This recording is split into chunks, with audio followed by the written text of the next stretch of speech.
సగ్గుబియ్యం ఇవి కొంచెం పెద్దగా ఉంటాయి. మనకి సూపర్ మార్కెట్లో కానీ కిరాణా షాప్లో కానీ దొరికేస్తాయి. ఈ సగ్గుబియ్యాన్ని ఉప్మా చేసుకొని తింటే హెల్తీగా ఉంటాము అండ్ చాలా టేస్టీగా సింపుల్గా మనం చేసుకునే ఉప్మాలానే చాలా సింపుల్గా అయితే ఉప్మా తయారు చేసుకున్నాం. అది ఇప్పుడు ఎలా చేయాలో చూపిస్తా. రేపు ఇలా నానబెట్టేసుకొని దీన్ని ఇప్పుడు ఉప్మా చేసుకున్నాం. ఇది ఎలా చేయాలంటే చాలా సింపుల్. రేపు ఇలా నానబెట్టేసుకొని దీన్ని ఇప్పుడు ఉప్మా చేసుకున్నాం. ఇది ఎలా చేయాలంటే చాలా సింపుల్. నార్మల్ ఉప్మా లాగానే మనకు కావాల్సినవన్నీ ఆయిల్లో ఫ్రై చేసుకోవాలి. ఈ ఆయిల్ ఎందుకు ఇలా ఉందంటే ఆర్గానిక్ ఆయిల్. కొంచెం పసుపు వేసేసుకుందాం.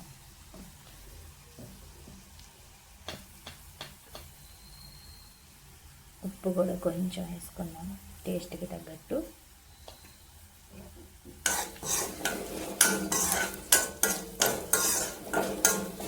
చల్లి మొత్తం వేసి ఇలా కలిపేసుకోవాలి.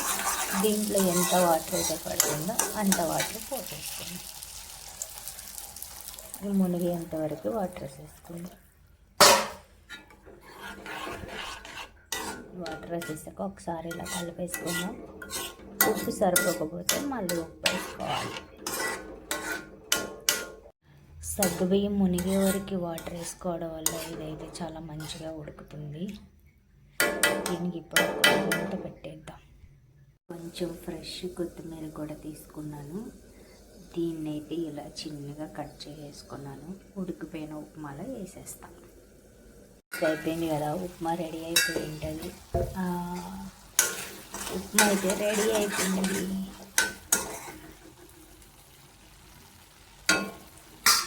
ఇప్పుడు దీంట్లోకి కొత్తిమీర వేసేసుకున్నాం. దీంట్లో మొలకెత్తిన మెంతులు వేసుకుంటే చాలా టేస్ట్ అయితే బాగుంటుంది. తెలిసిన వాళ్ళేమో, తెలియని వాళ్ళైతే ఒకసారి ట్రై చేయండి. చాలా హెల్తీ ఫుడ్ ఇది. మార్నింగ్ ఇది బ్రేక్ఫాస్ట్ మనమైతే తీసుకోవచ్చు. ఉప్మా రెడీ.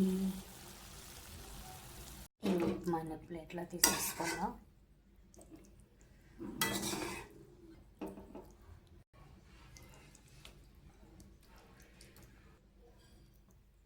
ఇది కొంచెం తినగానే పొట్ట ఫుల్ అయిపోయినట్టు అనిపిస్తుంది. కొంచెం సరిపోతుంది.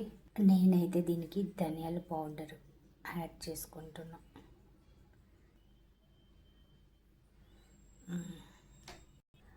3-4 గంటలు నానబెట్టిన బాదం క్రంచీగా యమ్మీ చాలా టేస్టీగా అండ్ హెల్తీగా నా బ్రేక్ఫాస్ట్ అయితే రెడీ అయిపోయింది.